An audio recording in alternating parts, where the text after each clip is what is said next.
اعوذ باللہ من الشیطان الرجیم، بسم اللہ الرحمن الرحیم۔ خواتین و حضرات، نالج فیکٹری میں خوش آمدید۔ ناظرین اکرام، اس دنیا میں بے شمار ایسی اشیاء اور مقامات ہیں جن پر اسرار کا پردہ پڑا ہوا ہے۔ ان اسرار کے پیچھے دراصل ان اشیاء تک پہنچ رکھنے والوں کی چال بازی اور ان کی عیاری کو زیادہ دخل ہے، جو ان کی اشیاء کی خاصیت کو انتہائی بڑھا چڑھا کر ان کا حصول انتہائی مشکل اور تقریباً ناممکن بتاتے ہیں، تاکہ عام لوگ ان سے وہ اشیاء منہ مانگے داموں خرید لیں اور ان کا دال روٹی کا دھندا چلتا رہے۔ ناظرین اکرام، گیدڑ سنگھی جیسی نایاب اور پر اسرار شے سے متعلق ہم پہلے ہی ایک ویڈیو میں اس کے تمام اسرار و رموز سے پردہ اٹھا چکے ہیں، اور کچھ دوستوں کی فرمائش پر آج ہم سانپ کے منکے کے بارے میں بات کریں گے۔ ناظرین اکرام، اس ٹاپک پر مزید بات کرنے سے پہلے میں نئے آنے والے تمام ساتھیوں سے گزارش کرتا ہوں کہ چینل کو سبسکرائب کر کے بیل آئیکن کو دبا دیں، یوں آپ کو ہماری ہر نئی ویڈیو کا نوٹیفیکیشن ملتا رہے گا۔ خواتین و حضرات، اکثر جوگی اور سنیاسی اس منکے سے منسوب عجیب و غریب پر اسرار قسم کی داستانیں اور جادو بھرے واقعات سناتے ہیں، اور ان کی باتیں سن کر اچھے اچھوں کا ہاتھ جیب میں چلا جاتا ہے۔ مثلا عورت کا دل نرم کرنے کا سفوف، دشمن کو زیر کرنے کا نسخہ، جسمانی آرزوں کا علاج، معشوق کو قدموں میں گرانے کا فارمولہ، غرض ہر وہ خواہش جس کا پورا ہونا ناممکن نظر آتا ہو۔ ناظرین اکرام، دراصل سانپ کے اس منکے کی حقیقت کچھ یوں ہے کہ سانپ کے منہ میں زہر کی ایک تھیلی ہوتی ہے جو سانپ کے اگلے دو نکیلے دانتوں میں کھلتی ہے۔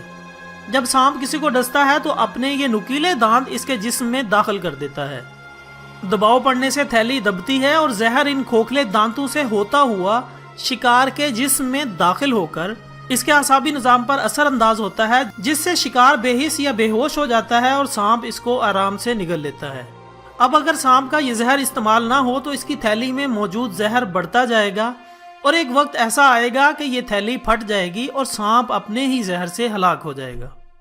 لیکن ناظرین اکرام، قانون قدرت دیکھیں کہ جنگل میں موجود سانپ اپنی خوراک یا دفاع کے لیے دوسرے جانوروں کو ڈستے رہتے ہیں، اور اس طرح ان کی زہر کی مقدار نارمل رہتی ہے۔ سانپوں کی کچھ اقسام ایسی بھی ہوتی ہیں جن میں زہر زیادہ مقدار میں پیدا ہونے لگتا ہے۔ اب زہر کی یہ زائد مقدار تھیلی میں بھرتے بھرتے ایک دانے کی شکل اختیار کر لیتی ہے۔ جیسے جیسے زہر بڑھتا جائے گا، یہ دانہ حجم میں بڑا ہوتا جائے گا اور پتھر کی طرح سخت شکل اختیار کرتا جائے گا۔ بالآخر یہ اتنا بڑا ہو جاتا ہے کہ سانپ کے سر میں اس کا ابھار صاف محسوس ہوتا ہے۔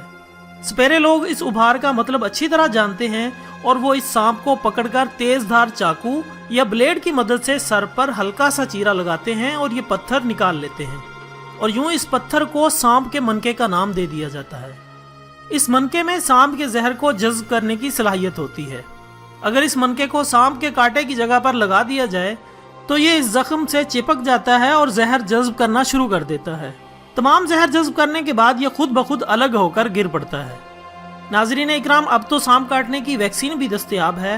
اگر سانپ کے ڈسے کو مناسب وقت میں ہاسپٹل پہنچا دیا جائے تو ویکسین کی مدد سے اس کی جان بچائی جا سکتی ہے۔